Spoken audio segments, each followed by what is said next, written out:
On the fixing the FCC problems is something that I know Senator Hawley, Congressman Smith, and Senator Blunt are laser focused on. You're right to point out the mapping and moving from the census block to something better. We're hopeful. We have not yet got legislative text on this on the supposed deal around the infrastructure package, but there's potential that that could be addressed in some form in there. So we're waiting on the text. Hopefully we'll have good news there. I think it sounds like you all as a committee are on the right track of learning the federal government's done it right and done it poorly over 30 years of this, specifically really in this last 6 years. I think the clawback provisions are important. Something I would say for the benefit of the providers in the room that may have won CAF or RDOF or any kind of federal funding is our offices intend to be doing speed tests in 4 years at these locations. The FCC does not have field investigators, but they will. So just for the benefit of the providers, that's something these offices will be doing over the next certain years and trying to raise that issue and make sure that we don't have that concern on the federal side. I would say, well, I mean, this effort by the state government, this is something that we've been trying to wrestle with the bureaucracy of the FCC and to kind of bend them. And it's interesting. Some of these fixes are going from census block to community standards.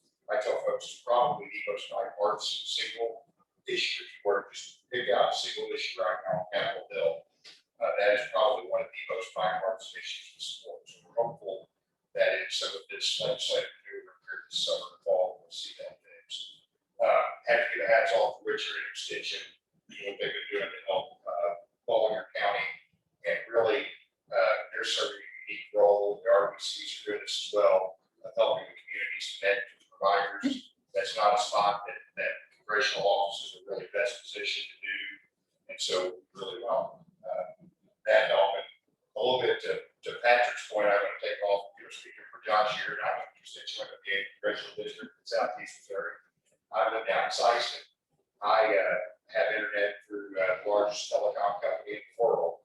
And during COVID, when I would send comments from hospital administrators, school boards, superintendents, county health departments, I, in the fourth largest city, the center of the fourth largest city in our congressional district, could not upload 20, 30 word messages through our secure system.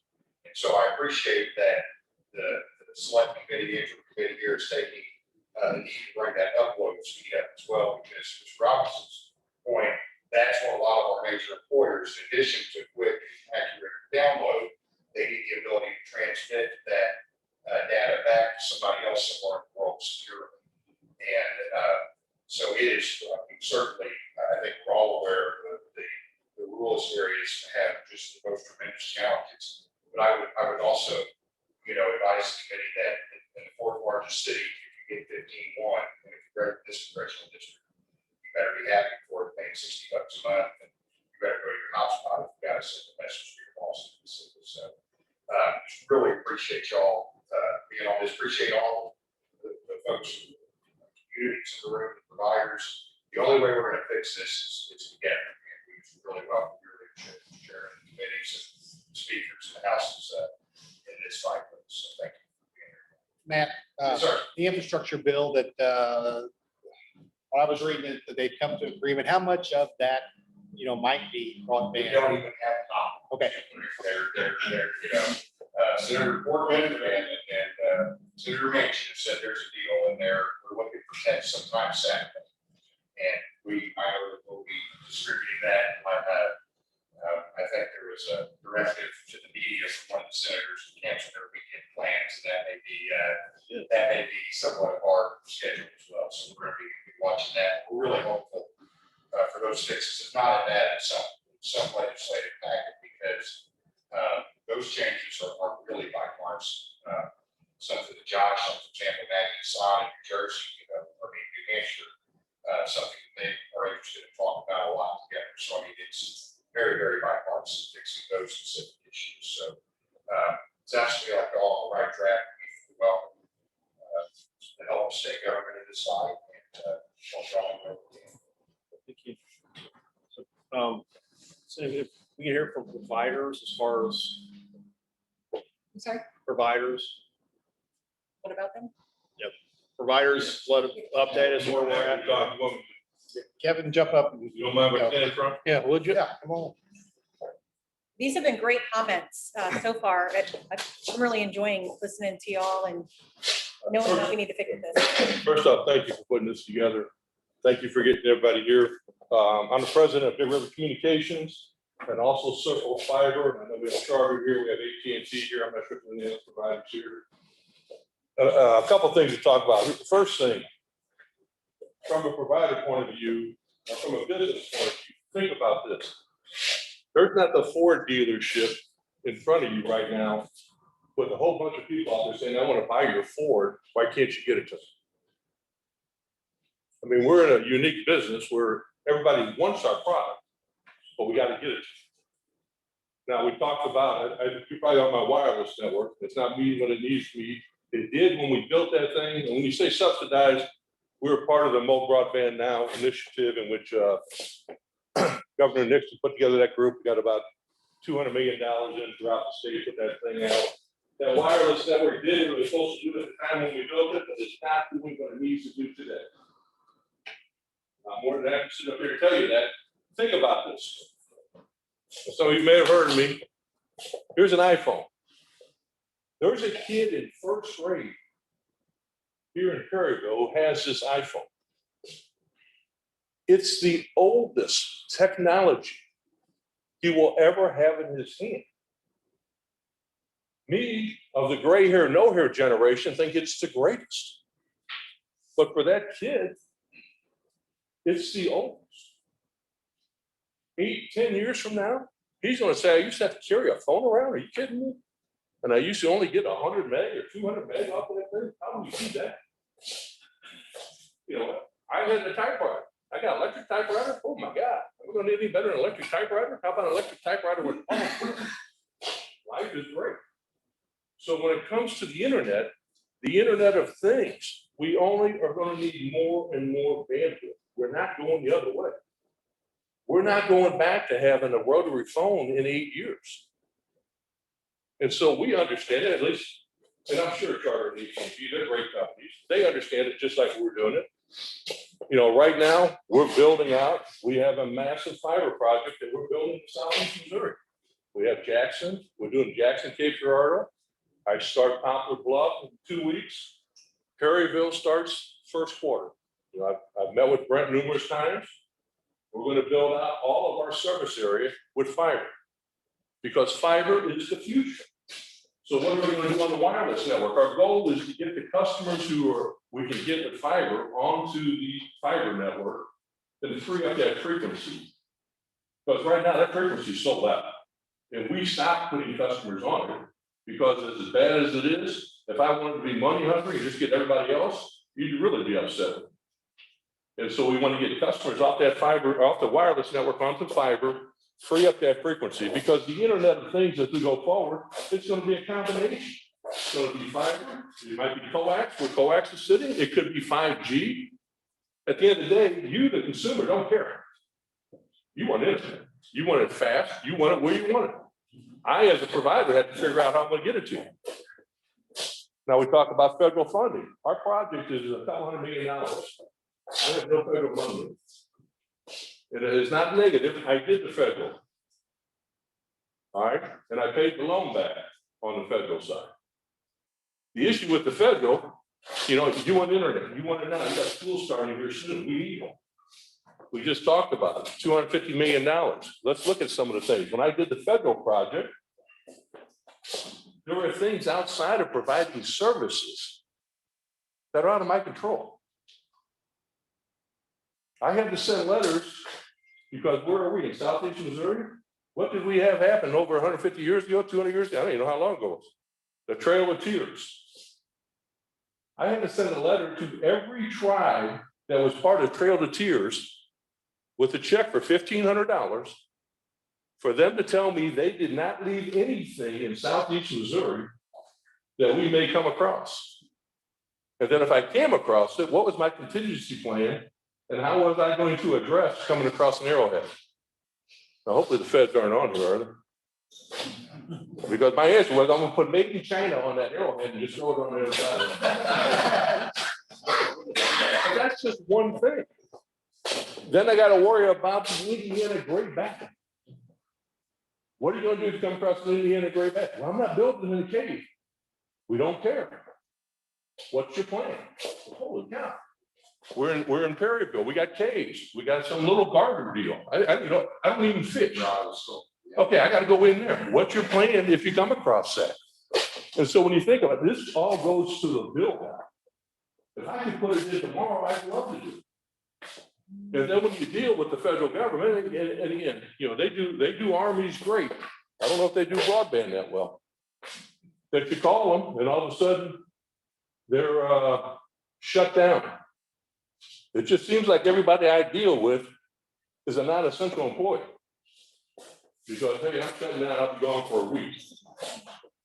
Then I call them up and say, hey, you not essential? Oh, no, I'm essential, but not needed. Okay, sounds like not essential to me. Okay, we got delayed by a week. Where's my paperwork on the Indian artifacts? Oh, because we got delayed by a week, you're now being pushed out 2 months. How the hell I gotta go 2 months? You were gone a week.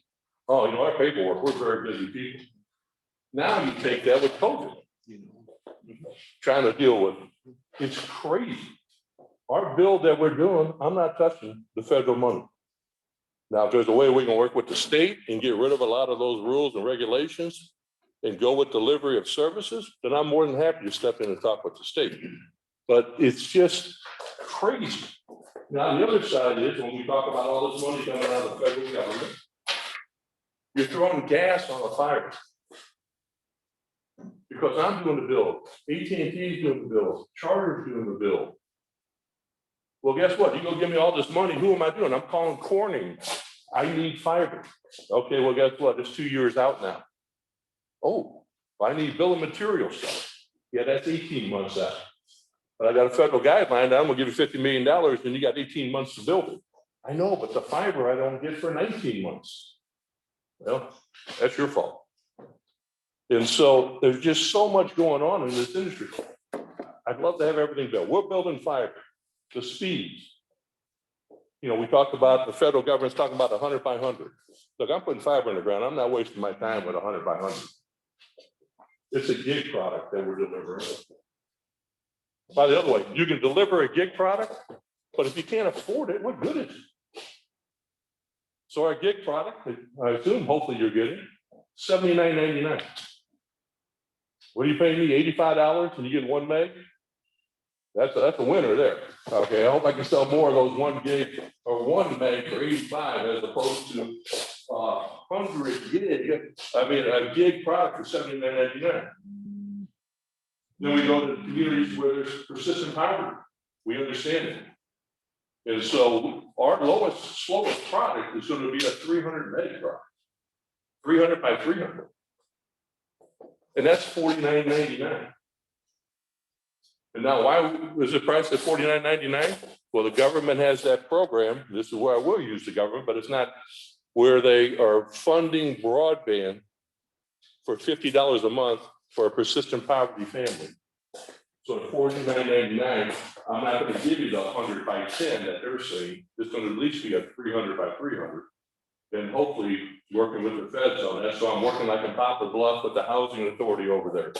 Because we have to get that broadband into those areas. We have to educate those people. We got to get those people out of that persistent poverty. We talk about the, getting this thing delivered. You asked me earlier, where are we starting? Well, obviously, we're starting in the towns. Well, Perryville already has some service. Farmington has services. Jackson. But fiber, we feel, is the future. And that's what's needed. We're going to do 250,000 premises. But it's going to take us 3 to 5 years. So I could do it overnight. I was talking earlier,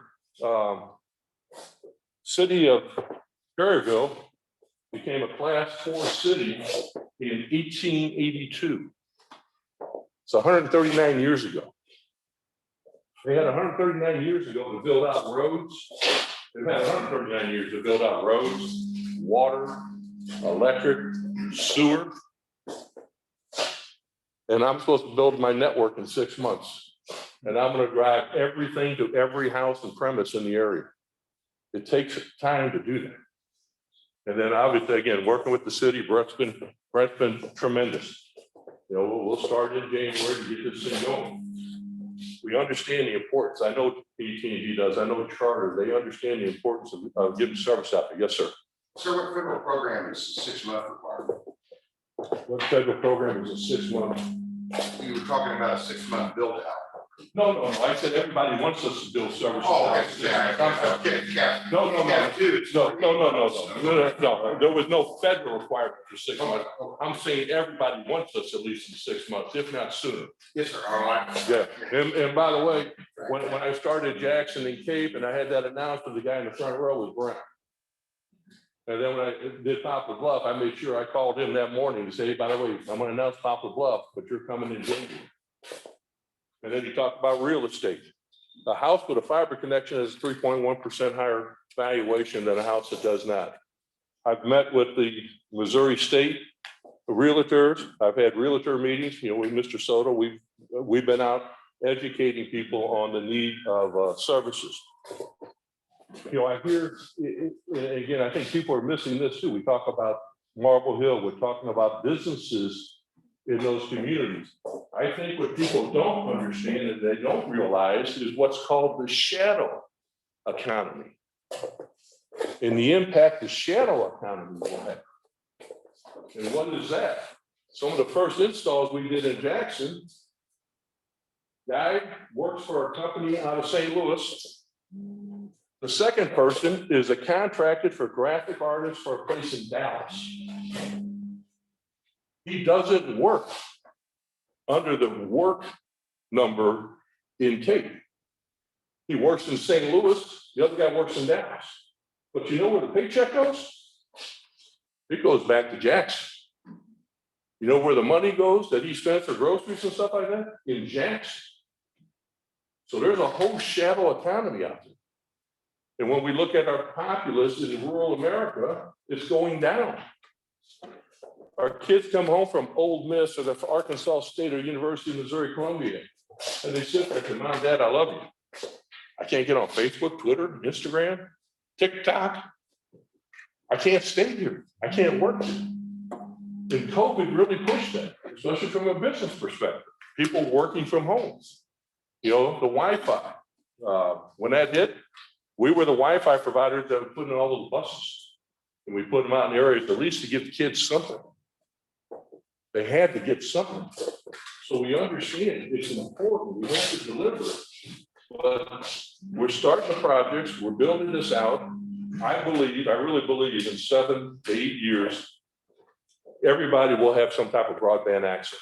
Might be fiber, might be coax, might be wireless.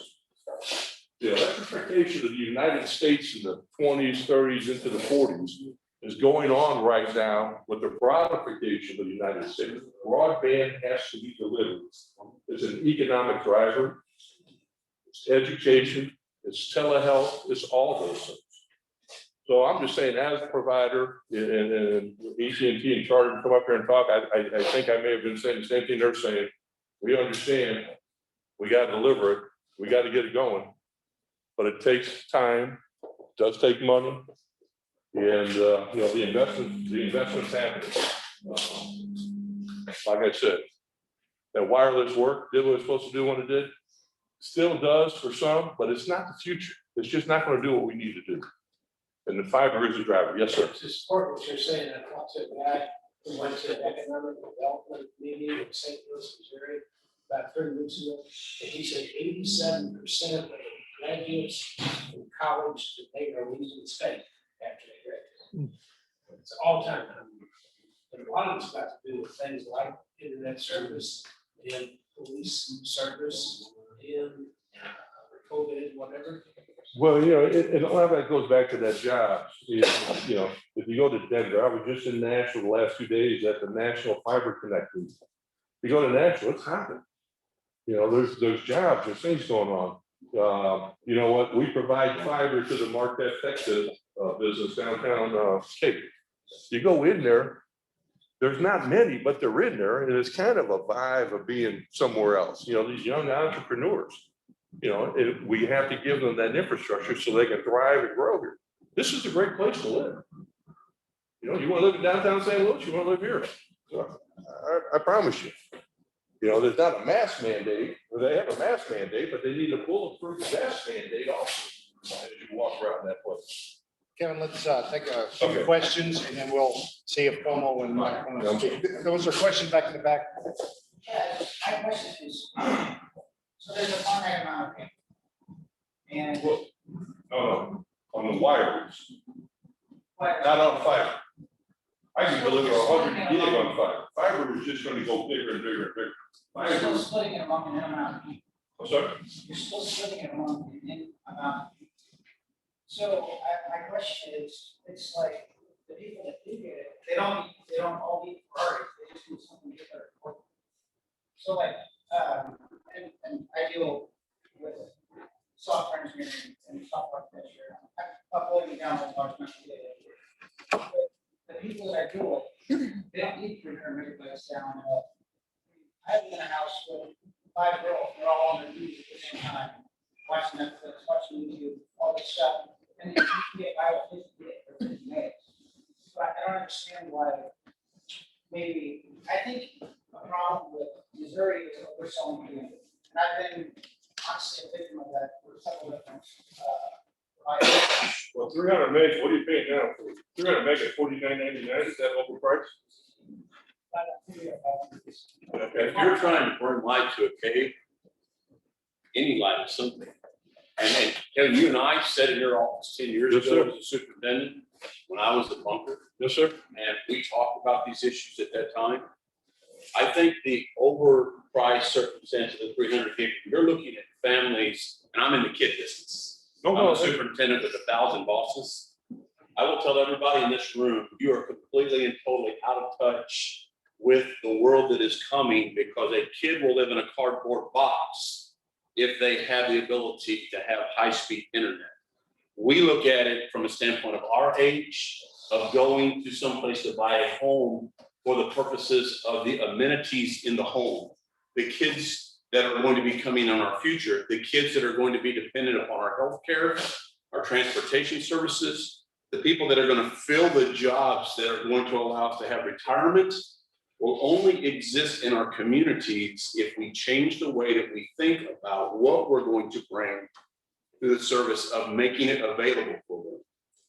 Every day in my school, when I work with the kids, they do things, and Kevin's right, the technology that they have is the worst it's ever going to be. We don't see it that way. But they don't have a vote. Think about that. We have a Hancock Amendment in the state of Missouri that takes money away every time something comes up, because legislators are trying to become reelected for the purposes of maintaining taxes and providing services predicated on what they are currently paying. If you want better service, then services are going to require a payment. Not 300 up and down, but simply something better than nothing. I know where Marble Hill is. I've got a 350-acre farm in Ellington, outside of Ellington, Piedmont, Missouri. Okay? I have better internet service on my farm, and I can show you that on right now with my Nest service, than I have in my home 1.5 miles outside of Festus, Missouri on 55 Highway. 5 megabits down and up there, 1.875 in Festus. I can't even run my internet there, so I can relate to what's going on in the world that you're dealing with. But think about this, Kevin, when we look at where we're going, it's not just serving the people that are sitting in this room, because if we don't do it right, there's not going to be people that are going to want to come here to fill jobs when those people leave. You're exactly right. And when they leave, our communities are going to die. So I would be very, very, very, very, very, very cautious in saying we have to think about serving people that don't have a vote in the context of what we're trying to do to move our communities forward. The Hancock Amendment is going to kill us. It's going to continue to kill us. Every time we go to Jefferson City as superintendents, we talk about the things that we can't have. There's been 2 major lawsuits that's been fought over adequacy and equity in the state of Missouri in my time as a superintendent. We spend $3.9 billion a year to educate children.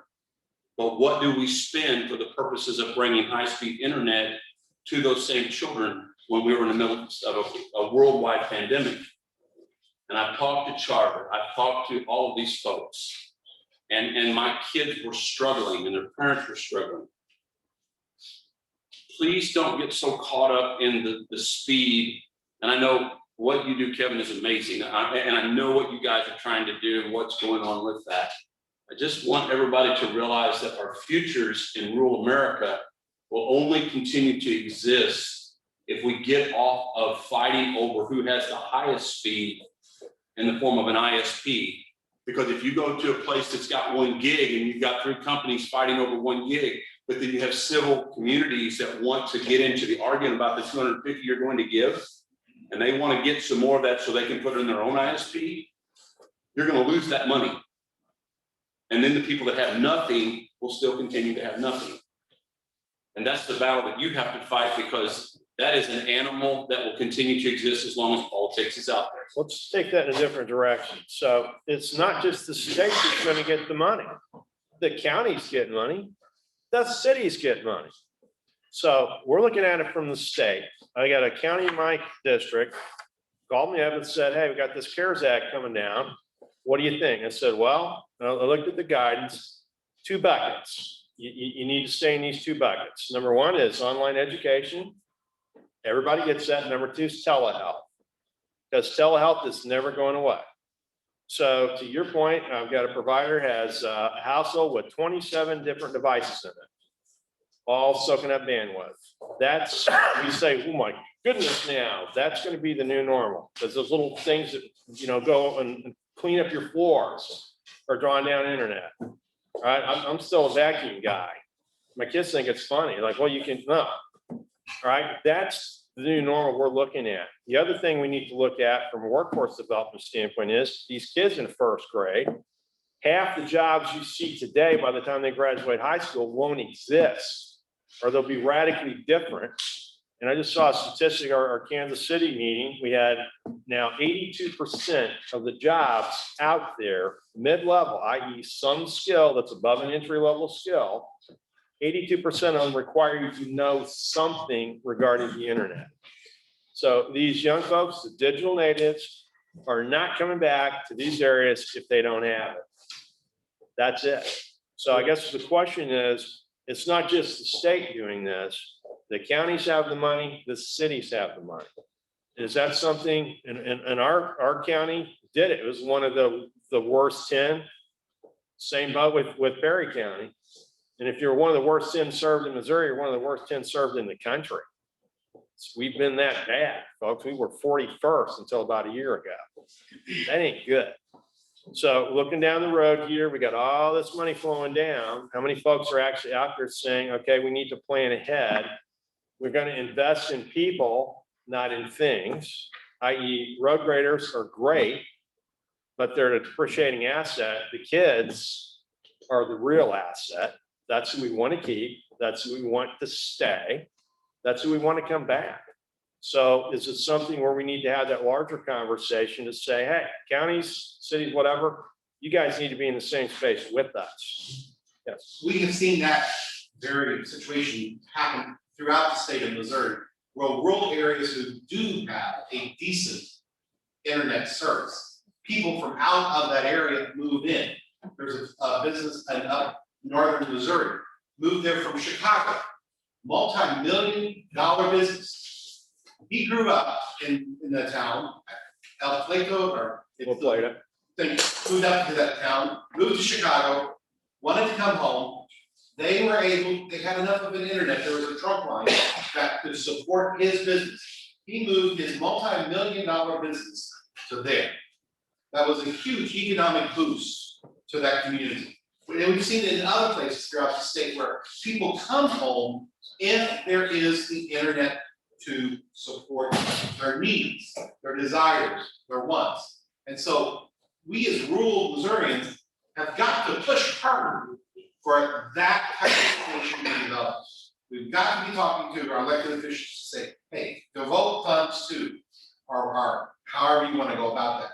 But like what we're doing with Missouri Broadband Resource Center Rail and through Build the Local Prosperity and Strategic Doing at the University of Missouri, we're forming the groups, community-focused groups, to start those conversations and then elevate them up the ladder so that they develop a plan, so that they have a consistent message, which anyone who's ever worked in advertising marketing know that there's a consistent message going forward, they're communicating their needs, and things are getting done. So I echo what you're saying, and we've seen it happen. Yeah, no, I Thanks. I really want to compliment some of the things that the university is doing. You know, obviously the broadband office, they're doing what they can. Because I've been meeting, I think I've met with Perry County commissioners, I've met with most of the commissioners around here to talk about, you know, what we're doing in our office, and talking to a number of the local leaders even beyond Bolivar County, who's they're further ahead in these conversations and all. But what I'm finding, and don't take this the wrong way, but what we're finding is local communities, even if they wanted to say, I want to do something in broadband, like I want to do something to help fill this need, I don't know that they fully know where they start, because they're not experts, they don't have those resources. They don't, you know, they're not understanding, you know, I just learned what a census block was a year ago, and I've been working, you know, on this for a couple of years, right? So, you know, trying to, like, getting through a lot of that is a challenge. So I really appreciate what the university's doing.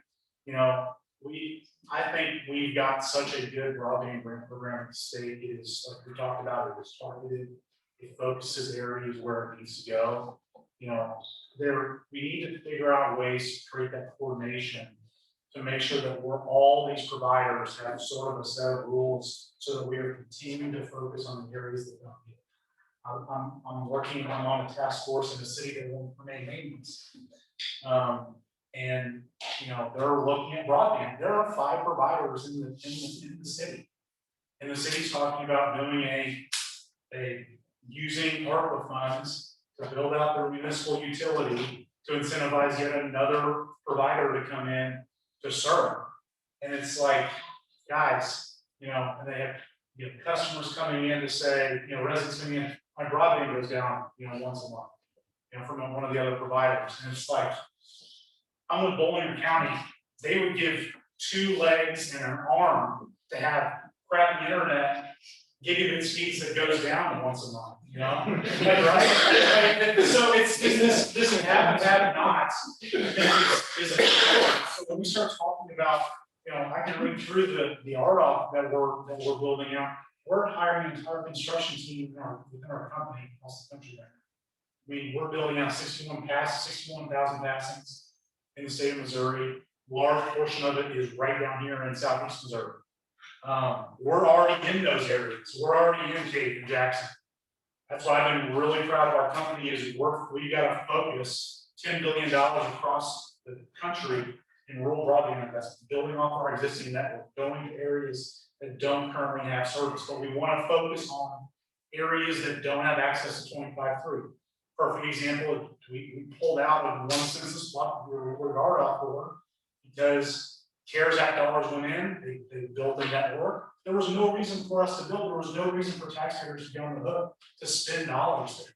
So anything that we can do to help coordinate these efforts so that the providers in the room can be partners with the state, say we're building to these areas first, kind of to this whole idea of getting the light there first before we start talking about, you know, different, you know, multiple providers in some situations.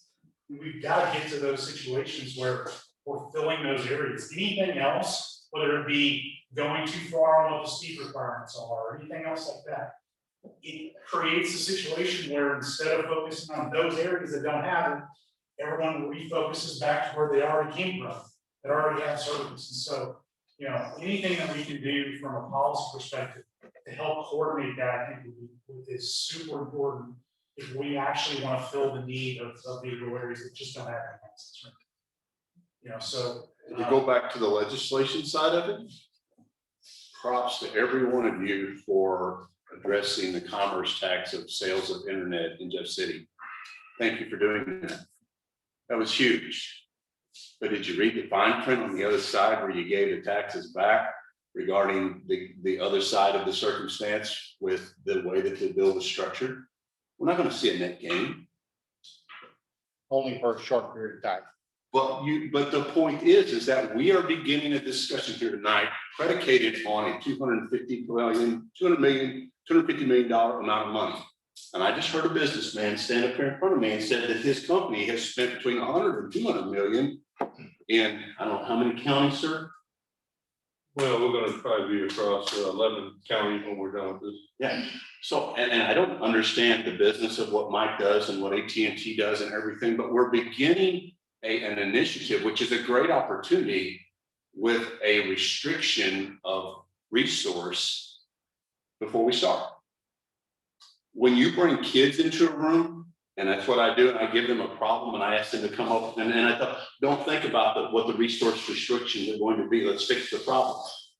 They find answers, but the problem is the problem only becomes an issue when they're restricted because of the financial resource. And I understand the committee is driven by the fact that we're looking at $250 million, and that's great. If you're in Jefferson R7, we're a first-class county. We have a lot of great things in our county. We're the 6th largest county in the state, but there are still dark areas, blackout areas that you have no resources. So, I mean, I think it's important to understand that there are ways for us to approach county and state initiatives that could generate revenue, but it's going to take resources through additional income and not a way in which we give and take, even as far as for a short time.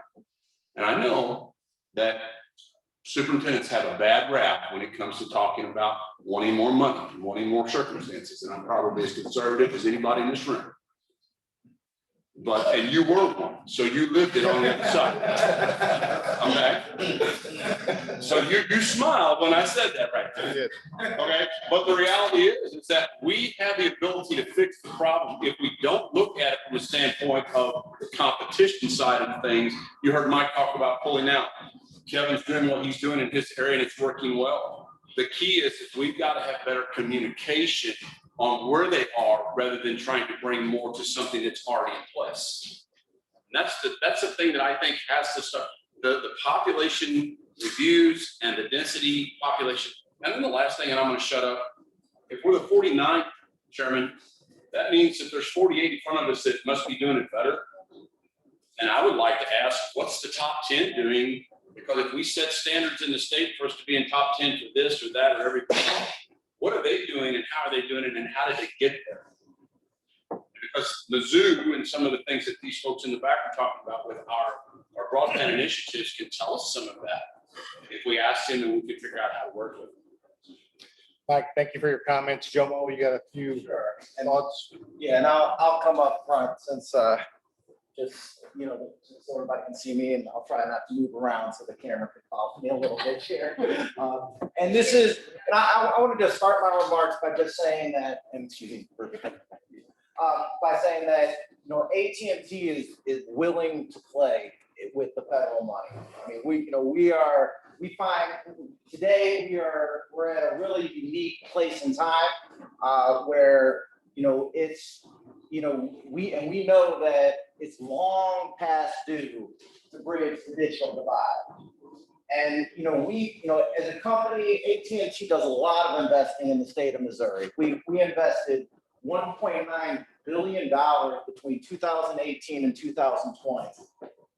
Yet clearly it's not enough, right? Because, what we've been seeing, particularly in rural Missouri, where you might have benefited from that investment, is in wireless, right? We've put up over 40 new wireless towers supporting our FirstNet, first responders network throughout the state of Missouri.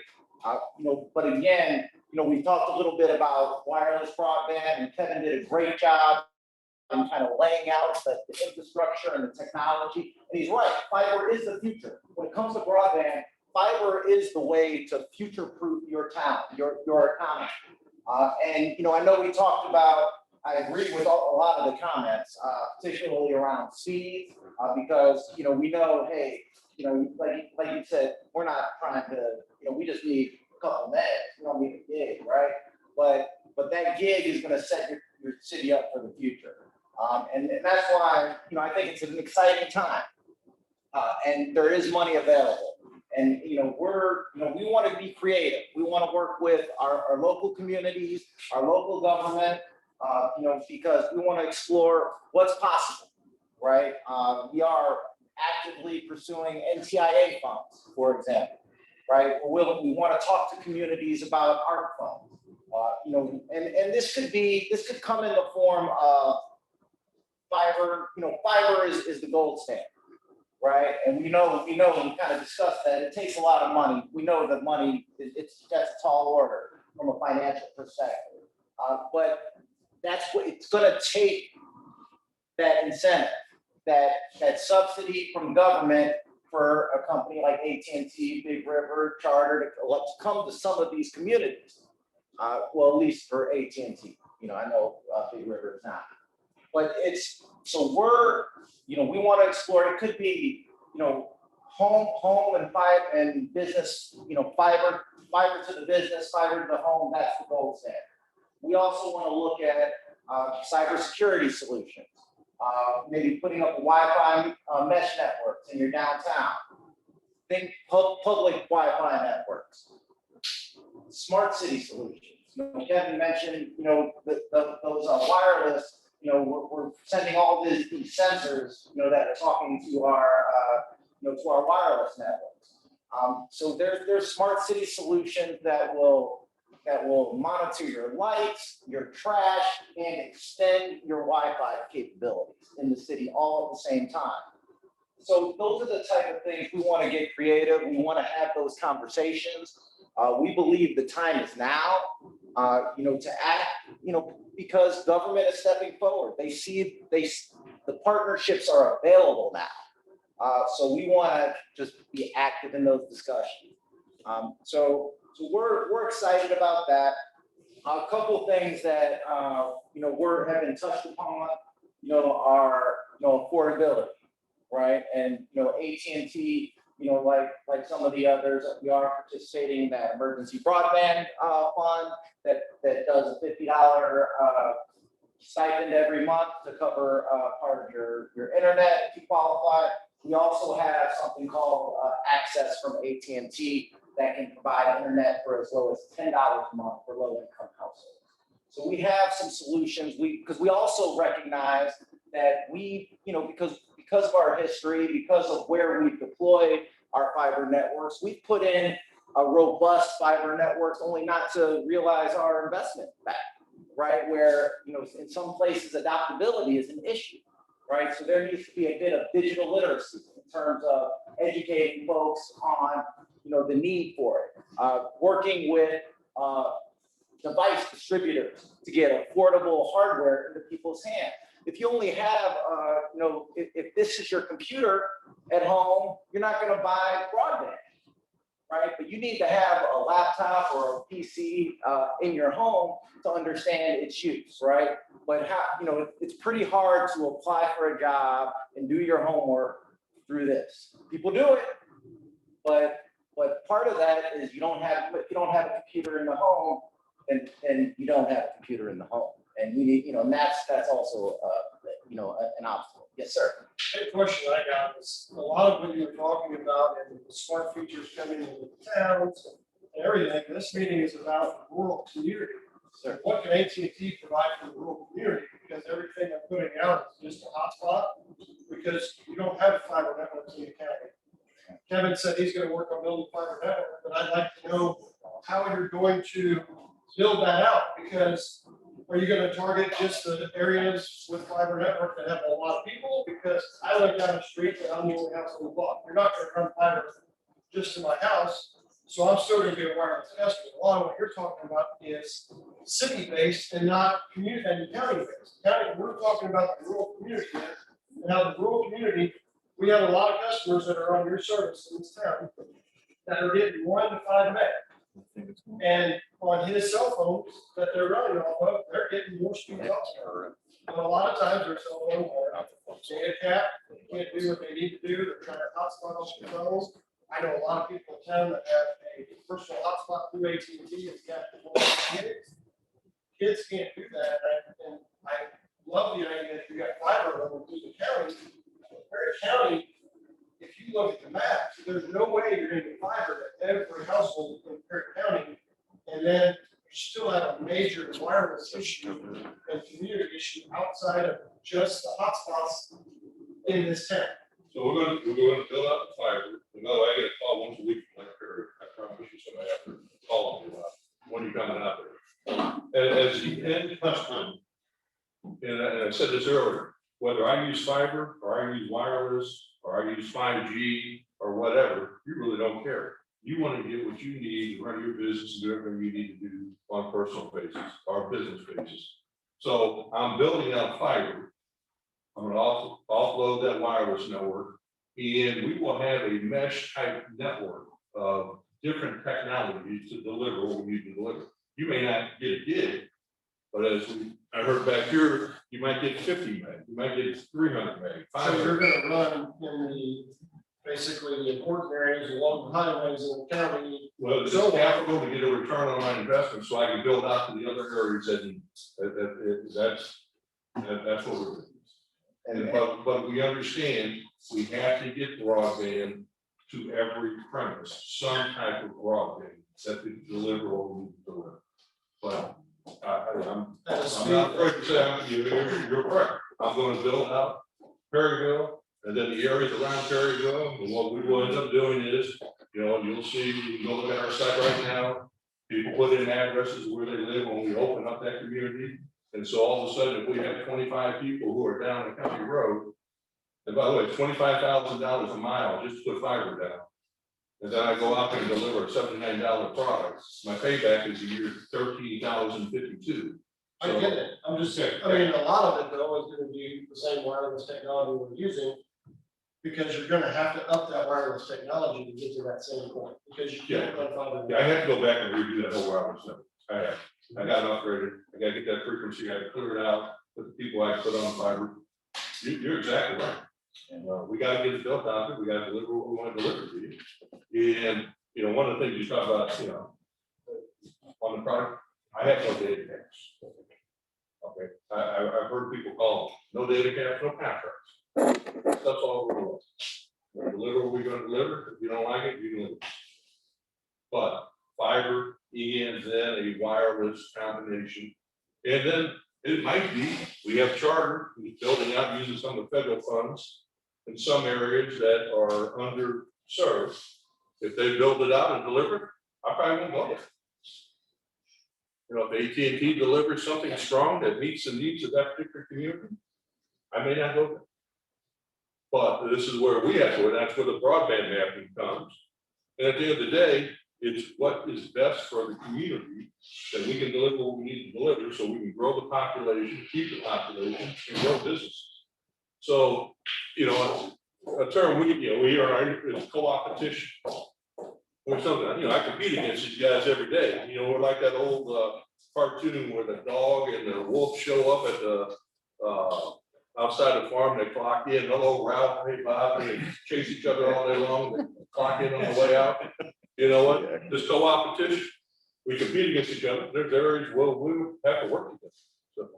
Yeah, and just to your point, I mean, traditionally that is how we build out, but when, addressing, some of these federal and state opportunities, we're going to build out to the specs of the application of the opportunity. So, a lot of, and we're going to get specific on our application where, we're saying, hey, we're going to, our proposal is to build out to 961 living units in this city, right? So we're going to hit every one of those fiber to the home is the output that we're looking at with some of these federal and state opportunities. So that's, but everything else. Mike Sauer, did you have a question? Well, I'm gonna get right on what Scott was just saying. There are three different people here talking about fiber and funds and all that. And everybody talked about cities. All right, Whisper Internet Service got a grant for this area to put in internet service. What do? They came right through the center of Perry County and put their stuff on towers. Every place where people already had service. All right, they didn't do a damn thing for the west end of Perry County or a damn thing for the east end of Perry County. And I'm not hearing any one of you guys saying any different. You're coming to the city. These guys got one gig in the city already. Let's do something for the rural areas of the county and quit worrying about putting too much in the city. Yes, the city needs more so we can grow. I gotta go back to the schools and say, these students need to have internet service, and they need to have it now, not 7, 8 years from now. Because you're focused on the cities, you're not focused on the rural areas. Boulder County, I've said in 3 meetings this week, and listen to Boulder County talk about how they don't have no internet service now. Do something to help these people.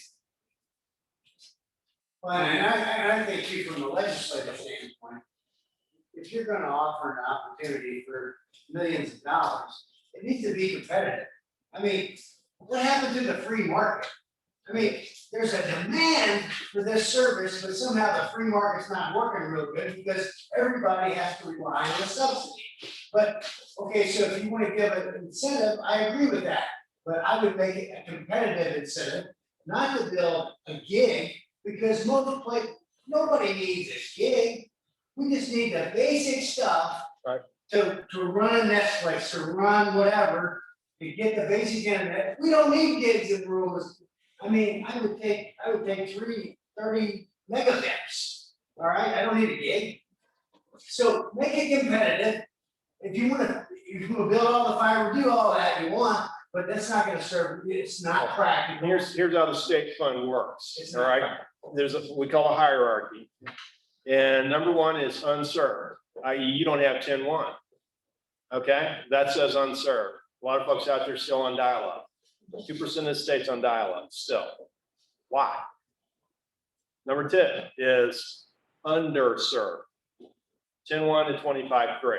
That's a whole lot of folks. Then there's other. Other is you've already got something. We don't want to overbuild. We have a challenge process where people come in and say, hey, we want to put something there.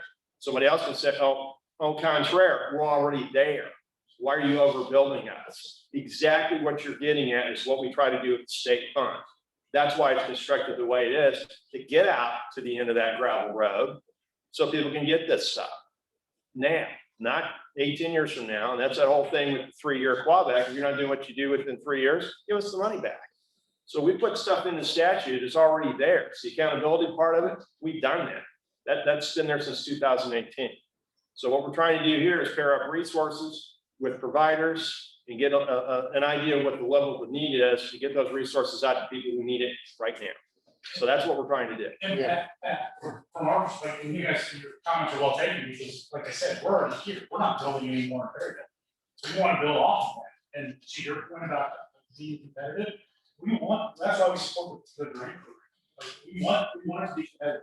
There's no reason you should be wasting money and overpaying for what it takes in order to get it. You should be the lowest cost possible. Yeah, I had a little guy here in town, it's a little entrepreneur, when I lived down on the other side of town, I was wireless, I was line of sight, I had great internet service. This is a little guy with a little shop right here in 61.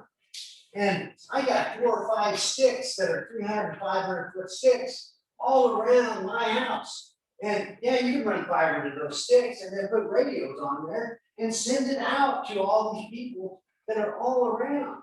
I mean, I think wireless does work. I mean, I've seen this guy and he's clamoring to put another deal on a couple towers out my way, because I said, we don't have any service and we have hundreds of places that need internet. And for our RDOF build, we're doing it's all fiber. It's because that's sort of the shining object of the day, right? I mean, so if you're gonna participate in these programs, that's what we're doing. It's what the co-ops are doing. To their credit, because they're doing that same thing. I mean, they participated in RDOF. They're building to those unserved areas as well. I mean, we want to be able to go there. And that's why we met with you guys. That's why we're meeting. We met with others. We want it to be competitive. There's no place that there's you're going to pay. We want to compete. We just want to be a part of the conversation. We don't necessarily say we need to do it with us, but we want to be a part of that. And to my point earlier, just to reinforce it, we start spending money and making everyone go back and build and worry about their existing footprint and spending money there and subsidizing overbuilding, that forces all of those providers to focus there, and they're not focused out. That's why it really takes coordination. To your point, that's what my comments were. If there's a way for locals to work through the state and the state program, which is very good. I mean, for every dollar the state puts in, they get $7 of private investment to build out. You know, that's a huge benefit, and it's great template for locals to utilize. We just gotta figure out ways to do it. Because I think most of the providers support that process. You know, because we don't want to be overbuilt, we want to make sure we're building our dollars where it needs to be. So, you know, I echo, I hope you weren't thinking, we're not focusing there, because I echo, I agree with everything you guys said. Becky, you're next. My point was, I think we're spending too much emphasis on the front end of this about fiber. Trying to get fiber everywhere. Fiber needs to go everywhere, but we know fiber is 8 years away for everybody. Focus on something to get everybody some kind of internet service first. That's correct. Then let's get fiber. That's what Congressman has been arguing on the federal level, and you'll see his comment out there across the way, right in the room. They're arguing over 5G, and he will tell you, we just want a G. You know, and it is bad for our area. The congressman in his own home cannot communicate outside of there. We have to take him into the office in Rolla in order for him to have a meeting, well, over Zoom, or to be interviewed by these folks. We're having to take, you know, he's having to come into this town. He can't get it at his own house. And I will tell you, and John knows this, that every time Jason got his service call, the president of AT&T, and he has harassed him more than I can tell you. However, we continue to do that, sorry. And you know, it's very important for our rural areas. It's very important to us in our rural areas to get it. We don't care about 5G, like you know, you said you don't want a G, yes, we want a G, we want anything to get that good service. So that our students can be competitive with students in the states for those scholarships and those dollars and everything else that's out there. Those rural students and those businesses deserve to be competitive with all of the others, and we do want it, and we deserve it. Thank you, Debbie. Becky. Well, I mean, it's kind of the elephant in the room, but what is the real issue to bringing fiber to Boyer County? Because the wireless is not going to work. I get it, you know, it's a quick fix, but Mike drove around Boyer County, we went off-roading right in the middle of Boyer County. He knows what the issue is. You go like this and this and this. Yeah, you go 100 foot from my parents' house and you have 5G service. You drive into my parents' driveway, you have nothing, no bars at all. We have electric to every single home in Boulder County. They would need internet. They don't have electric, they're not going to have internet. So what is the issue? I know what 4 out of 5 providers have sat in Boulder County and said what the issue is. I know. So where are we going to connect that issue? How are we going to get fiber to the home if we don't have cooperatives that'll work with us? That's our obstacle. Our cooperatives are here. Our electric company's not here. I'm gonna say this, right, here,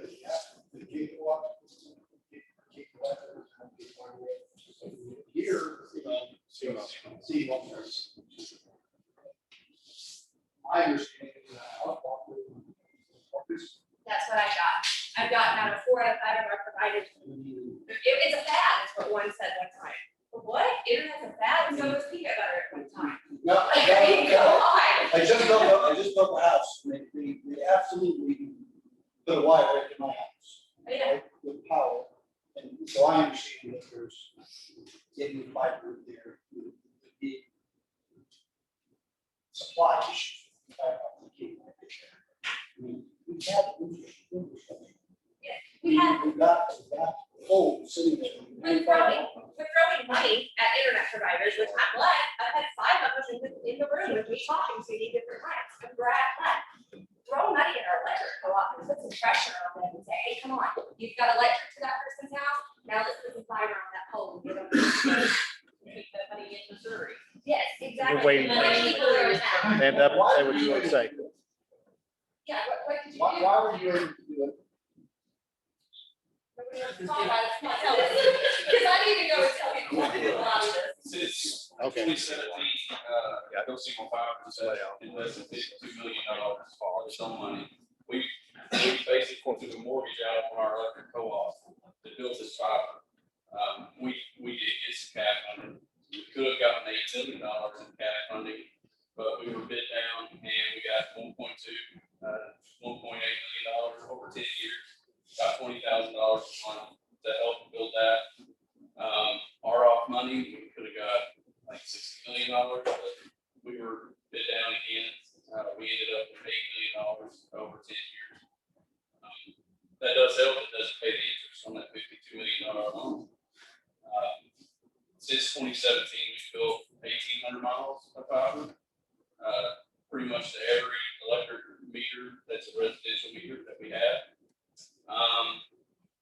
We have about 200 more to go. We're hoping to get done by August. That's not going to happen. It's going to be September by the time we get done. Did you say September? September. Well, I hate that. They're gonna have to wait another month.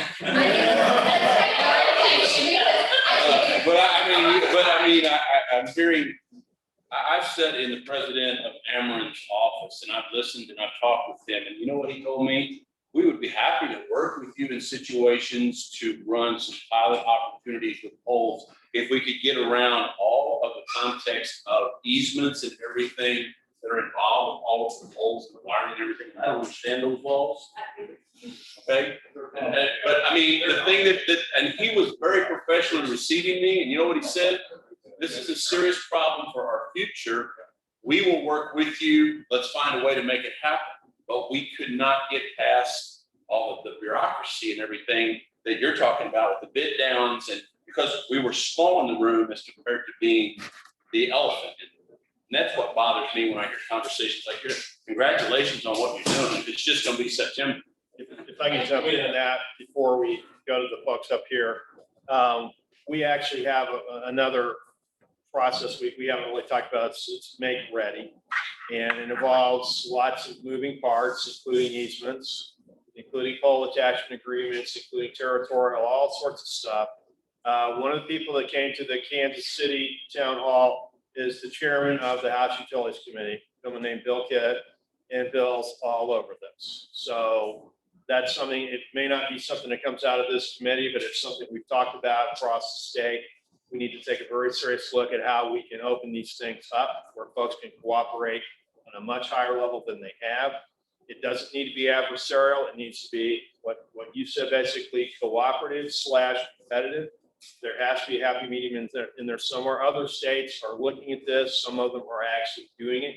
But that's going to take some legislative fix on our part, and that one's on us. So we hear you. We understand. It's something that we're looking at, taking a very hard look, and we're going to address that in 2022. We have some folks that have joined us via Zoom, and we know that at least one of them have some comments they want to make right now. Michelle?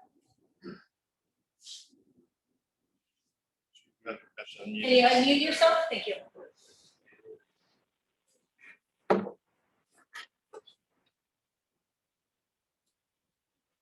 Can we hear her? Hold on, we can't hear you. Can you hear me now? Yes. Right, technology. Thank you so much for the opportunity to talk, and I appreciate the invitation. I'm the president of Vaughn Technologies, and I grew up in Arnold, Missouri, so very near and dear the state is to me. I would love to be able, and I have reached out to Representative Briggs, and I am very thankful for him. He has opened the door for us to come have an opportunity to talk about a solution that was built specifically for underserved areas, for hard to reach. And I'd love the opportunity to work with some of these carriers that are here and introduce myself and our remote universal communication system. We went out to the Northeast Missouri state, some of the counties out there, and demonstrated how we could actually extend their connection to some very hard areas where they had none. And I'm not promising to get fiber connection speed out there, but to some of the gentlemen, and I apologize, couldn't hear everybody's names when they were introducing. We're just trying to get connection where there isn't. And we can work with these ISPs and help them extend that out with our solution in a matter of days, months, and not years. So I would hope that I could connect with some of these carriers and talk to them about this solution.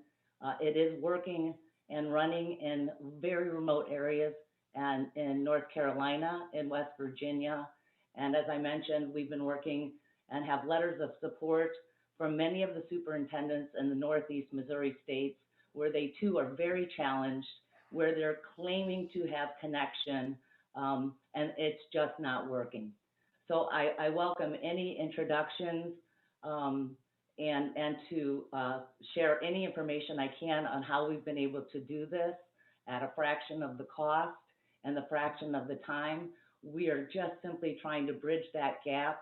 As your carriers have said, 5 to 8 years, that's 2 graduating classes. We'd like to get to them in 5 to 8 months. Thank you. Thank you for your comments. Is there anyone else or does anyone have any questions for her? Is there anyone else that's joined us via Zoom that would like to speak? Thank you, Michelle. Hey, Rick, real quick, if anybody doesn't know, the men's and the women's room is right behind this hallway. There's a door, I'm seeing people squirming, there's a door right there. That same hallway, so, right This gentleman's been waiting a while. Would you like to make some comments? Yeah, so I think the theme of the night really has been, how do you get to the underserved? You know, the hard to reach, hard to get places. I think that's really the subject here, and you know, comment number one, I guess, is one that's been made several times here, is you don't need a gig. You don't need 100 meg to serve these, you know, to serve them. I mean, the bottom line is I'm a charter customer in a gigabit city, in city limits, and I'm paying just as much as one of a wireless customer can pay. And neither of us buffer, you know, with Netflix. It doesn't take 200 gig, it doesn't take 500 gig, it doesn't take, I mean, one of the companies that we have here, Cisco, distributing, you know, we employ, I bet you we have what, probably 60 computers on our network? Way more. And just to give you an example, on opening day of baseball, I bet you we had 5 to 10 streaming the game. We've never touched 100 meg. We have all of our voice over IP phones on it. We have at least three Sonos streams all day, every day. We don't touch 100 meg. I guess it's just, we're an internet service provider in town. We're a startup. We're doing wireless. We're the small guy in the community that knows everybody. You know, we've been trying to get County Road 604 lit up for a while. There's some challenges. I know where you're at too, Pat. There's going to be some challenges, but you know, maybe the philosophy here is, you know, there was made mention about Whisper coming in and going through and already basically serving everybody that's already been served. You know, I think the government, and I think there's a lot of guys coming in here getting money to come in and get the easy stuff. Well, you know, maybe small business is the right route. You know, I mean, as a startup, I'm willing to work for that. I'm willing to work for my subscribers, you know, but the problem is it makes it tougher when these big businesses come in all the time and they get the big money and they get the cream of the crop and make my job hard. You know, I mean, question for you is, you know, I'm willing to go out there to the hard ones, but I need some easy ones too. You know, what can you do for us? You know, I mean, we've got customers. I've got a Macon, Missouri IT guy. I have a AT&T software engineer that couldn't get served. I have customers. I got customers getting 100 meg down. If you apply to the state fund. No, I don't know about it. That's what. Maybe I need to talk. Maybe we need to talk. That's something else we talk about too for us to state is we have a broadband office, which is actually an officer. It's one person who doesn't have full-time staff. So one thing we're looking at is basically we consciously pattern what we do after what they do in the state of Minnesota for a lot of reasons.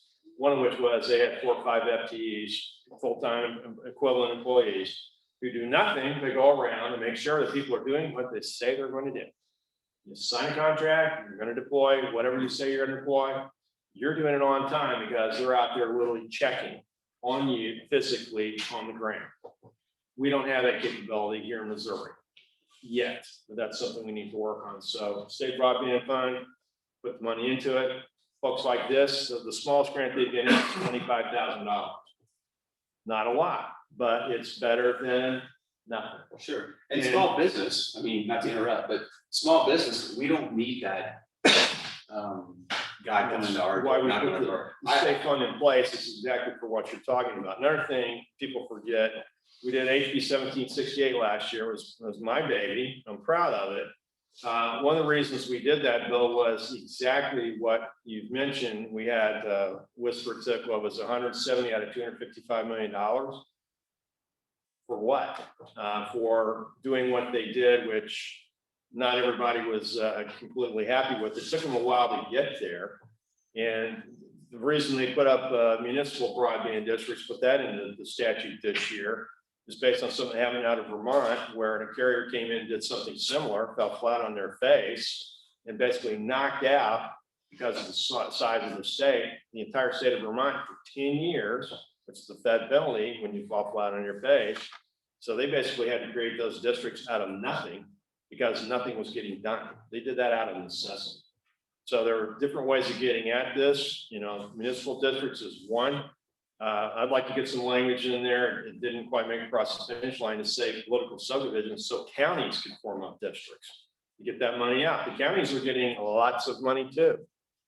We need to remember that. Same thing for the cities. So short answer to your question is state fund. The longer range question is fund the state fund properly, but also put an office in place that can go out and do their due diligence to make sure people are doing what the heck they say they are doing with our money. And if you're not doing it in 3 years, give us the money back. That's our accountability piece. Well, I think, you know, there's been a lot of talk about fiber, there's been a lot of talk about gigabit, you know, we don't need that. You know, at least the rural part of the county. You know, I don't think we need 100 meg. I mean, I've got customers on a 25 and a 50 plan that will never use 50 meg. I mean, and they're gonna be streaming, they've got kids that are coming home from college streaming and they're happy. You know, I think what we need help with is getting wirelessly to some of those customers. You know, maybe promoting the small business instead of the big business, maybe stop looking at the big fiber runs, because those are gonna become easy. And I get there's a long payoff and there's stuff like that, but you know what? That, I don't know that that's necessarily needed for residents to stay home and work at home. I think there's consensus also around the state that fiber isn't going to go to every home. No. It's just not economically feasible. So you're going to have additional solutions. Fixed wireless is going to be part of that. Other thing to say is there are other solutions out there where folks are basically amping up what they've already got. Coax cable, for example, can basically be improved radically, very short amount of time, basically future-proof what we're doing here. So there are existing assets that are already out there. All we need to do basically is coordinate those efforts. That's what we're talking about at Broadband Enhancement Council, is to get that stakeholder engagement and that legislative oversight and the map all at the same time. So checking a lot of boxes, but doing a lot of really good stuff. So if we could, well, we have about an hour left. If we could start to maybe focus on where we need to be and how we can get there, what our goals are. No? Anybody? There's county or regional RFQs, which you take what this gentleman just talked about, work in other states. Does it work by allowing the people that are trying to identify where the problems are an opportunity to devise a model of which people come in and look at what they need and then work backwards based on the service that can be brought? In what formally are you talking about? Well, when you listen to what Big River is talking about, they are a regional provider. They put together a model. I don't know if it's a perfect model, I don't know if it matches up with what is needed in Perry County or what, you know, we're talking, and from a small city of what we're trying to do. The people that are in the places where you don't have service. If we go back to my alma mater, Clearwater, in Wayne County, Missouri, and we look at that community, it's one of the poorest counties in the state. And like Bowling Green County, it's a beautiful place to be. But if we brought people into that circle with what they know they need with an RFQ, of which they came in and competitively designed working with them, rather than giving them money and having them design that would come right through the middle of town, trying to get it out to everyone. There's a part of that, basically what the broadband office does now, as far as the challenge process itself. So we're trying to make sure that people who get it first, who need it the most, get it first. All right, so, yeah. Yeah, no, Clint, I think to that question, I think that's a model that absolutely works. I think it goes to my earlier comments that there's not a lot of expertise at that local level, you know, to be able to say, this is what we need and this is where we need it. We run into those situations in Jefferson County. You know, as we've been meeting with folks that, you know, it's a mixed bag of where service is at and where it's not. You know, it becomes a real challenge for those local communities to even know where to start because they don't have it. So going back to that, how can there be coordination? That's some of the role that the universities run in. That was, you know, the broadband office to get more people to help sort of work through that. I think that would be a good idea, and making sure that there's sort of that check and that cooperation as communities want to spend money and invest it wisely in broadband. I think those are all things that just need to be done to make sure we have the appropriate, you know, protections that the money's being spent effectively and efficiently to get service. I think to kind of this conversation about speeds, I think that's right about maybe, you know, we're doing all of our off-built fiber. We have a coax, you know, hybrid network as well that we utilize. You know, and I hear the conversations about, do we really need a gig? And we may not, but you know, some of these other technologies, I think you also have to learn from the past with Whistle. Some of these situations that have arisen where they've gotten this funding and didn't actually meet the speeds or meet the needs of the community. So how do you work those checks into whatever you're doing, either at the state or local level? I think is an important conversation to have as we move into that. And the state broadband office actually has a strategic plan in place, and it covers a lot of exactly what we're talking about here. The problem is we haven't put a whole lot of money into the state fund. I mean, top dollar was like 15 million bucks. Well, congratulations on this hardwired Old Summit, Missouri.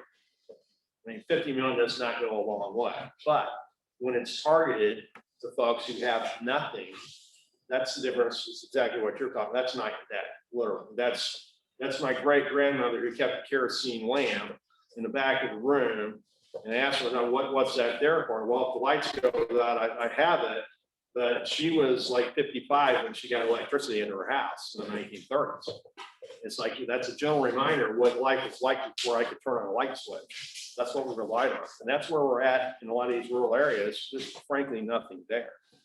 Part of that, to answer an earlier question, is what are the states who have the higher speeds doing? They're a lot more dense in population, and they don't have all the geographic features we enjoy in Missouri. That's just, you know, part of the problem we run into. It's one reason we patterned ourselves after Minnesota. Similar geography. They've got a lot of problems there too, similar to ours. And we looked at them and said, this is a state that has, number one, a good model, but two, it looks a lot like us in terms of what their problems are. I appreciate Mike's comments about the university because just last week, University of Missouri with Tim Arbeiter, trained 20 new community facilitators on the Missouri Broadband Resource Rail class project. It's a 6-week class that will take a community through how to develop themselves, much like Bowling County has done, and be able to, at the end of the 6 weeks, develop a P3 public-private partnership agreement with a RFP, our request, I'm sorry, request, if the word's right, requests for RFP from internet providers who are interested in coming into that area, or an RDOF winner, or maybe applying for any of the ARPA money or whatever. It's a community and county project, our city project. We just trained 20 people, so we're out there helping. University of Missouri Extension is out there prepared to help. All we have to do, well, that's not what we have to do. All we need is for the communities, or the ISPs to say, why don't you go talk to? You know, and I'm the point person. You can call me over here in Jackson, Missouri, Bolivar County, and I'll point you to the right person in the state of Missouri who has been trained and is willing to work with the communities to get them ready. So when you come in, it's a lot easier than it is you going and digging all the holes or digging up the hillways to make it happen. At some level, I think we've solved this problem once already in the late 30s and 40s. We wanted to bring electric to every house in the county. We wanted to get it to that last house on the line that was never intended to be profitable. But as a community, we realized that one up or all up. So we did it. So I really think that, and I've been to some of those single stuff down there, single electric cooperative. My kudos to them. I've attended several of their meetings, and I think that's the model. He said in September, they got 200 people, and we are talking. I mean, to start limiting the amount, I mean, nobody drinks one beer, you want another beer. And the same thing is going to be true when we start putting fiber in these houses. You're going to want more. You're going to realize what it does with the Ring doorbell. You're going to realize what it is for you to stream a movie while your wife is streaming a romantic comedy. You can do that. You're going to want more and more and more. So I think we aim high. I would suggest you guys really look at what SEMO's done, because I am impressed. They deliver fiber to their customers because they realize, like electric 60, 70, 80 years ago, we got to have internet, and we got to have it fast. I was going to ask you, as far as the providers around here, what are the take rates around this area? I've got one provider in my neck of the woods that has 90% take rates. They run it like a political campaign. They literally go door to door, and they tell them, hey, we're coming. We're this many months out. Do you want it?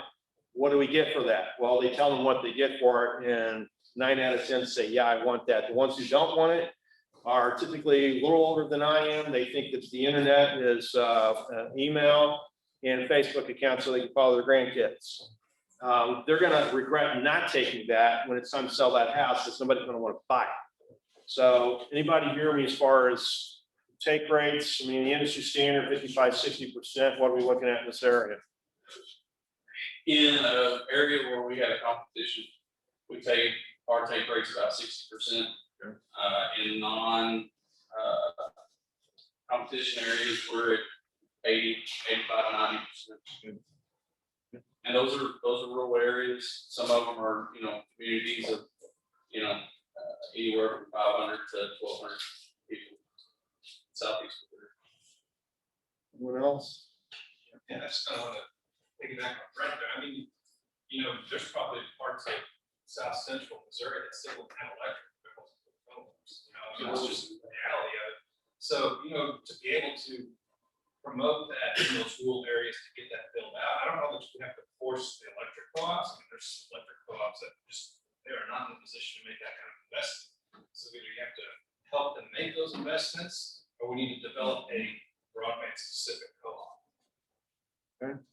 And to that point, and I've said it a few times this evening, counties get money, cities get money. Anybody out there having conversations with the counties, like I did, to say, oh my goodness, the feds don't want the money back, number one. Number two, they're not going to come and take your firstborn child if you put it into one of these buckets. If you do an online education, if you do a telehealth. I read this, and then reps here probably had similar experiences. I had about 10 people call me up during the height of it, and they said, oh, am I an essential business? Like, well, number one, it's your business, it's essential to you, so let's start with that. Let's go through the guidelines. What do they say? What's number one? Health. About 80% of them had something that touched a concerned health. You're good. Well, I don't have health. Then I looked at communications, which was real broad and real vague. I like that. I'm a lawyer. I can work with that. So we walked into that, said, well, it's communications. And I said, here's what happens next. If they knock on your door, tell you not essential, tell them to call me. So your state rep said you are essential, and he was wearing his lawyer hat when he said it. All right, so the counties are gonna get these funds. That's something they can literally park that into broadband. I'm telling my commissioners, anything that doesn't have something else stapled to it that says something, call it broadband. Put that money off to the side, call these carriers, you know who they are, they know who you are. You know, the commissioners meet at scheduled times, they know where to find them. And get the stuff out here and get it working. The feds don't want this money back. That's just going back, oh, we don't want the money back. Get it out there. So when the CARES Act money went back, that's a crime. I'm sorry, it's there. It was there to be used. Why are we not getting this stuff out? So same thing goes for the counties as it does for the cities. The money's there. Why are we not sitting down and saying, oh my goodness, at the association level, we got to get out here, we got to invest in these people instead of these things, because the people are what's going to keep the tax base flowing. You know, it's SEMO having the same thing we did in our area, but we've had some co-ops that have actually lost subscribers because, check this out, people die and the young people aren't coming back to fill those places. We're literally losing population northeast Missouri. The counties up on the Iowa line are dying a little bit at a time, but they're there. I got a community in my district that is doing everything it can to die. Okay, and they're God bless them, they're trying to do something else. And you know what their solution is? We got to get broadband in these people. We have got to rejuvenate this town. People who want to work somewhere where there is no crime, they got it. We can do this. So that's, you know, something we talk about the tales of woe. I mean, we got some really good success stories out there too. And some of them involve counties. So 2 counties in my area did it. Rawls County, not my district, it's where I'm from originally. Shelby County is my district. 50% of what they got from CARES went into broadband. Number one thing went to North Shelby campus. The school. It's a consolidated district. Nail them all. The second one went into city of Shelbyville. They're basically doing spiderweb that out. The provider's going to do that. That's the telehealth piece. So folks in that town can see their doctors up here on Zoom without having to get out during cold and flu season and go to the hospital, go to their doctor, around other people who have cold and flu. Common sense. It's out there. The money's there to be used. We need to get it out there working, not just the state, but all hands on deck. Everybody's getting money, get that money out. Sorry, I'm preaching. I'll stop. Representative, to your point, a lot of, the congressional offices have engaged to work with our county and city governments really closely. I would say there's a couple of counties that are really looking at what you are talking about, basically going with their cities and really trying to leverage into a broadband only. And then there's a lot of counties that are interested in it, but the lack of clarity around the guidance in this most recent guidance that didn't change any from one before really. There's just a lot of hesitation on really any of it, whether it be water, sewer, broadband, the title uses for ARPA. There's kind of a wait and see aspect, but I do think there's appetite for local governments here. I think our commissioners across the 8th district know that it's a major need. I've got permission from the commissioners I know, Glenn Egan and Shelby, Wiley, Hibbert, and Ross. Call them. They will tell you how to do it. The FBI has not come to get them. They're still in office. They're still alive. Nobody came in to take them out in cuffs or frog march them. They did it. They're going to do it again. They've already had the conversations with Shelby. We're just trying to figure out how much it's going to be. It's doable. And the guidance is pretty clear. Broadband is a priority. It's not a make way. That's not, oh, well, gosh, that'd be not, it's a priority. That's basically this close to a mandate. Get it out there, get it working. Sorry, I preached again. What's wrong with me? Yeah, I obsess over this stuff. It's like, this is what George Patton called the unforgiving minute. Once it's gone, it's gone. And we're this close to that unforgiving minute. Yes. In one of my projects that I have in Southeast Missouri, we just had a county commissioner come back to us to say, I'm going to put the brakes on what we were talking about for broadband. Because I've been advised that we are not yet ready to ask for those funds from ARPA. So we're gonna go and find out why he's been persuaded that we're not ready to go ask for the funds. We've got the plan, and the particular county and the city know the plan, but he said he came back from a meeting recently that said, no one else is asking for those funds yet. No one else is planning to ask for those funds, so I'm not going to be the first. So we're gonna start digging on that, but that's an attitudinal change, or an educational thing we need to do here in Southeast Missouri, but I'm sure probably across the state, if the commissioners are at commissioner meetings and hearing this, to say, the federal government is ready, the state is ready, the doors are open, come ask. But Y'all gonna take a field trip up to Ross County Electric right at the junction, 19 and 61 highway. You can't miss it. It's a big building. It's kind of new looking.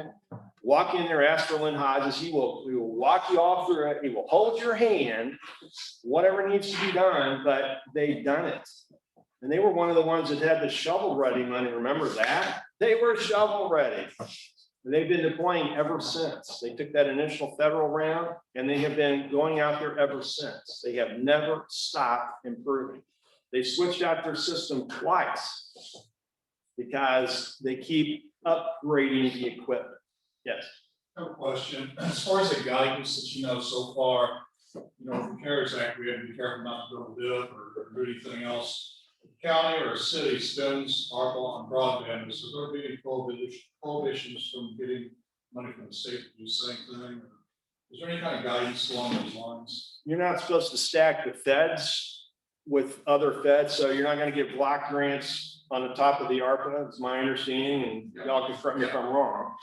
But as far as the state, we're not going to knock you out of that. So we're basically city. The program be set up to where we talk about 7-to-1 model, $7 per turn on every dollar. To do a matching grant, a city or a county said we'll spend $25 million to do this.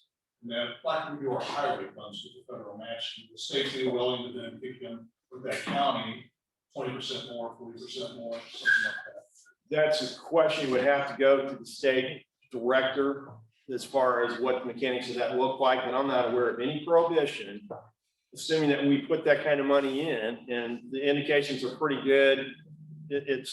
I'm not gonna say it's a given, but we all get it. All right, everybody understands this needs to happen. It needs to happen now. And by the way, governor's folks are on board with this as well. They know it's a big problem. This is the most rural governor you're gonna get in your lifetime. Just saying, you can't get much more rural than Mike Carson. And that's something we understand, the urgency of what this means. We understand we need to get this thing done now. This is 2022 we're talking about here. So as we move forward on this, we'll be sensitive. If folks have those questions, need to direct. At this moment, to Tim Arbeiter at the DED, he's the state broadband director, but I'm not aware of any prohibition from us to anybody else as far as what these funds are going to do. So if that answer changes, he'll know that is at this moment, we're good. The biggest thing for the federal side on ARPA is, like, for example, let's say you have a sewer project. Normally we use a lot of rural development or HUD or EPA type grant streams for that. You can't stack like that with ARPA funds. We've been told pretty well, for sure. But like leveraging the costs of ARPA, I mean, I'm not crystal clear on, but I'm not tracking that as the same concern as like going for the next round of RDOF and an extra match or something like that. Basically, the pre-existing federal programs before ARPA, it's you cannot intermingle with those. It is the way that we kind of track. Yeah, no mix and matching, but I'm not aware of any prohibition dealing with other sources. From the state.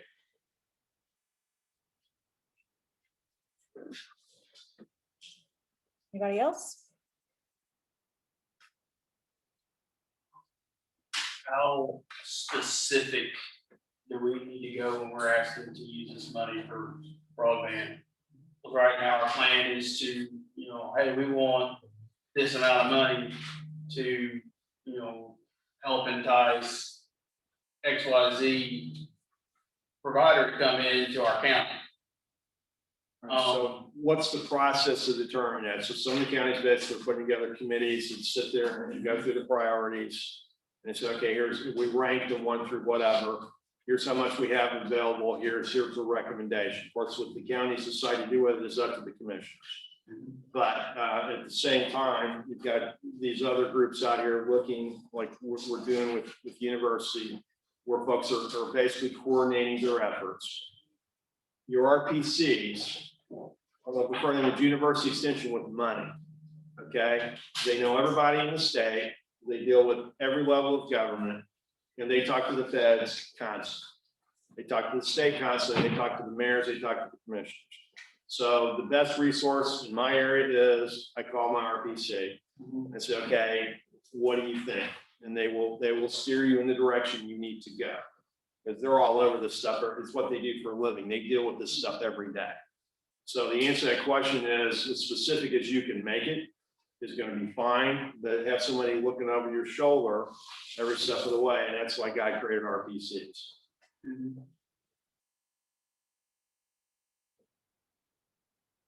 I don't see any disagreement with that.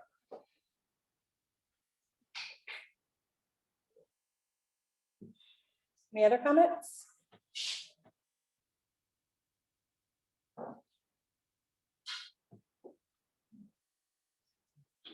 Louis, do you have any comments? Number 1, please make sure you don't have one of my business cards, you come up here and get it. Okay, so as this stuff goes on, as we do the committee, the next time we'll meet, we'll be in Jefferson City, August 16th. We're going to meet again in September around veto session around 13th or 14th. I don't know the date yet. They've torn up some of the hearing rooms. We're still trying to figure that out.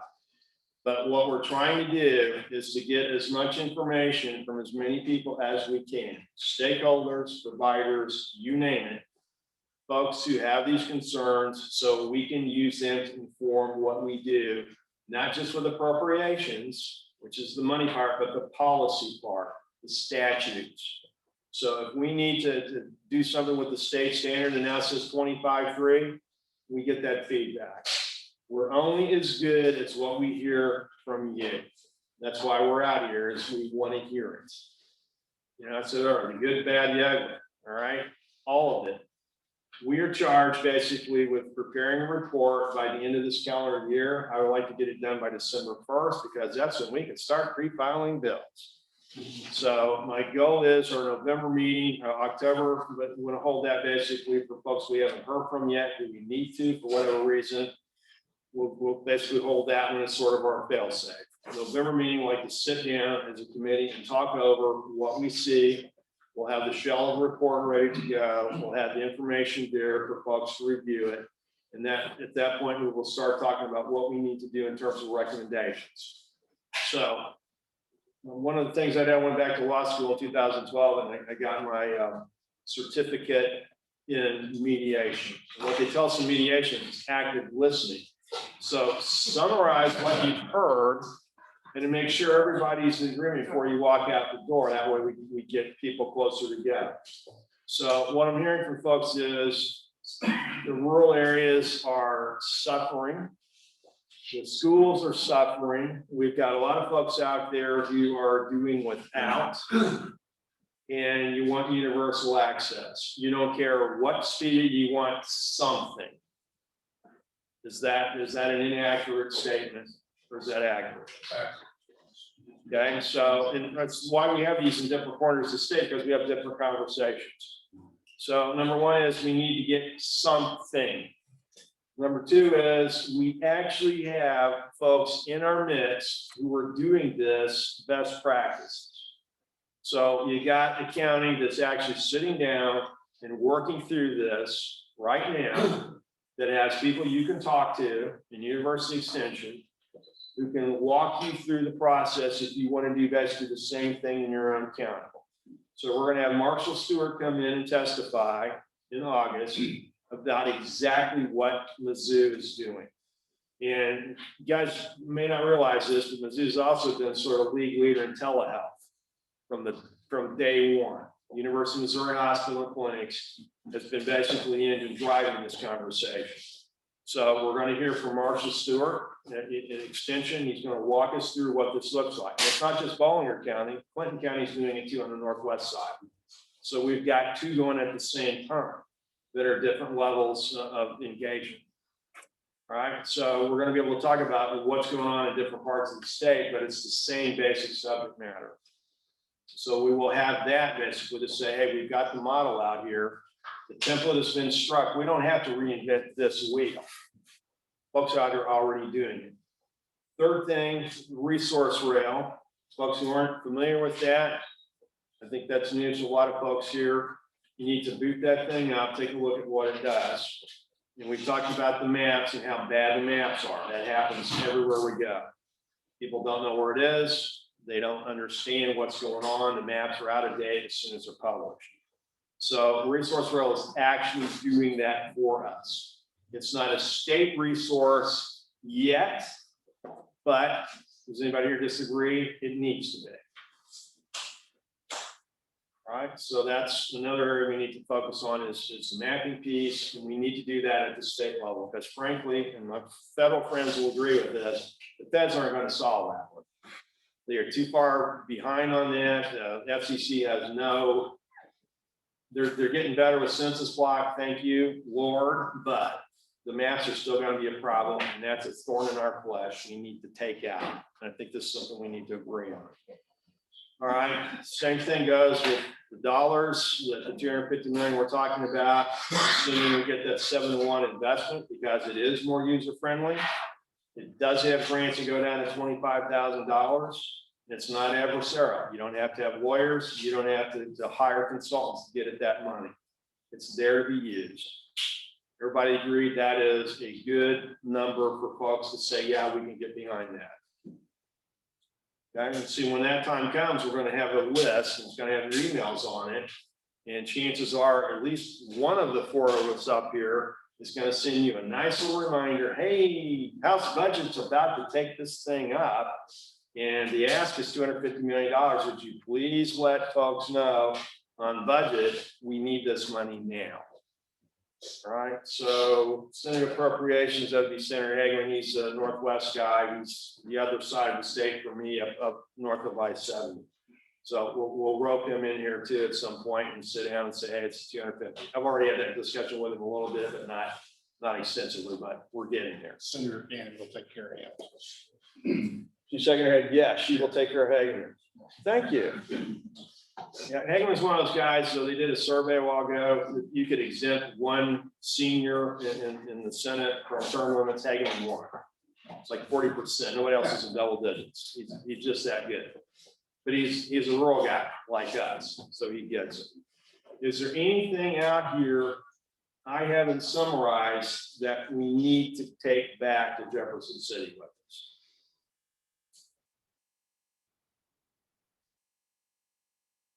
That's a pretty good list. Okay. If that answer should change for any reason, please let us know at the committee. It's what we're here for. And the speaker is from Jefferson County. You understand Jefferson County, okay? It doesn't have the best broadband in the world either. He gets it. This is one thing he's announced as a priority. He wants us to get behind this. He's terminating it out too. He's gone in 2022. This is his last hurrah. He'd like to see something happen substantial, as would we all. So I think we're in a good place as a state. I think we're in a good place as a committee, getting down here and talking to folks. I want to thank every one of you again for taking time out of your evening to come in here and talk to us, let us know what's going on, what the situation looks like, and what we need to do to make it right. Please join me in thanking our Representative Larry Tree and support.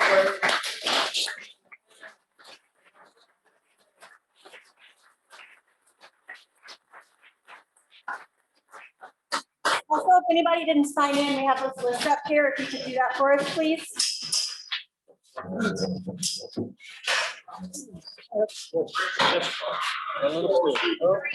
Excuse me.